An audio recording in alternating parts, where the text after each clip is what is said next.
বিয়ের দিন সকাল সকাল বৃদ্ধি শ্রাদ্ধের কাজে বসে পড়া হয়েছে। আসলে বিয়েটা ছিল গোধূলি লগ্নে।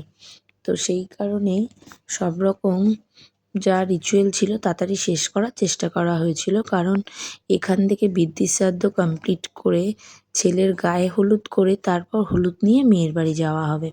তো সেই কারণেই সব কিছু তাড়াতাড়ি কমপ্লিট করার চেষ্টা করা হয়েছিল।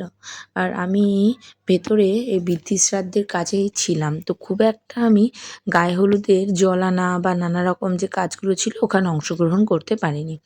তো এই যে যেহেতু ভেতরেই পুজো হচ্ছে, তো সব ব্যান্ড পার্টিগুলোকে বসিয়ে দেওয়া হয়েছে, কারণ এদের বাজনার কারণে মন্ত্র শোনা যাচ্ছিল না।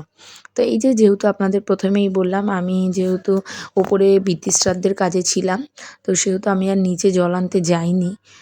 খুব একটা ভালোও লাগছিল না, কারণ আগের দুদিন বেশ বৃষ্টি হয়েছিল, যে আশেপাশটা একটু জল জল ছিল। তো আর নামিনি, আমি ওপরেই ছিলাম। তো ওরাই সব জল আনতে গিয়েছিল। তো সেই কারণে আমার আর জল আনতে যাওয়া হয়নি। ওপর থেকে আর কি যতটুকু পেরেছি ছোট ছোট করে একটু ক্লিপ নেওয়ার চেষ্টা করেছি ফাঁকে ফাঁকে। তো এই যে সবাই মিলে গেছে, তো ওই সময়টাই ব্যান্ড পার্টিটা বাজাচ্ছিল। আর এদিকে আমার দেওরের এক বন্ধু বাজি ফাটানোর চেষ্টা করছিল অনেকক্ষণ ধরে। তো কিছুতেই না বাজিগুলো মানে ফাটছে না, ধরছেই না কিছুতে। বোধহয় এই যে বললাম ২-৩ দিন ধরে বৃষ্টি হচ্ছিল, সেই কারণে কি ড্যাম খেয়ে গেছে না এমনি কি জানি না। তবে না অনেকক্ষণ ধরে সে চেষ্টা করছিল, কিছুতেই আর বাজিটা ফাটানোই যাচ্ছিল না।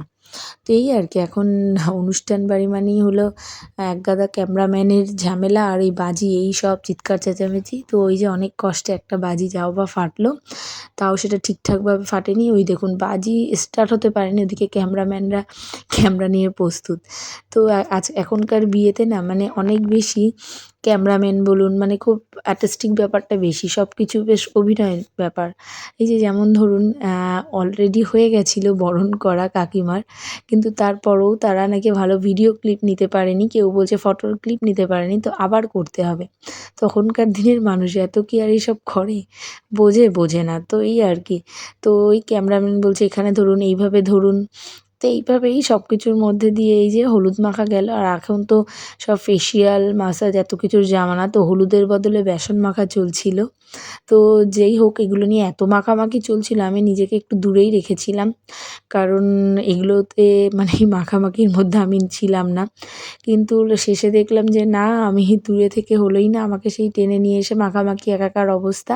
তো শেষের দিকে আমি সেইভাবে আর ভিডিও করতে পারিনি, মোবাইল দিয়েছিলাম একজনকে, সে কিছুতেই ঠিকঠাক করে তুলে উঠতে পারেনি। তো সেই কারণে আপনাদের সাথে খুব একটা বড় ভিডিও আমি আপলোড করতে পারছি না, কিছু কিছু ছোট ছোট ক্লিপ নেওয়া হয়েছে। আমি এর পরবর্তী ব্লগে আপনাদের সাথে সেগুলো শেয়ার করে দেবো।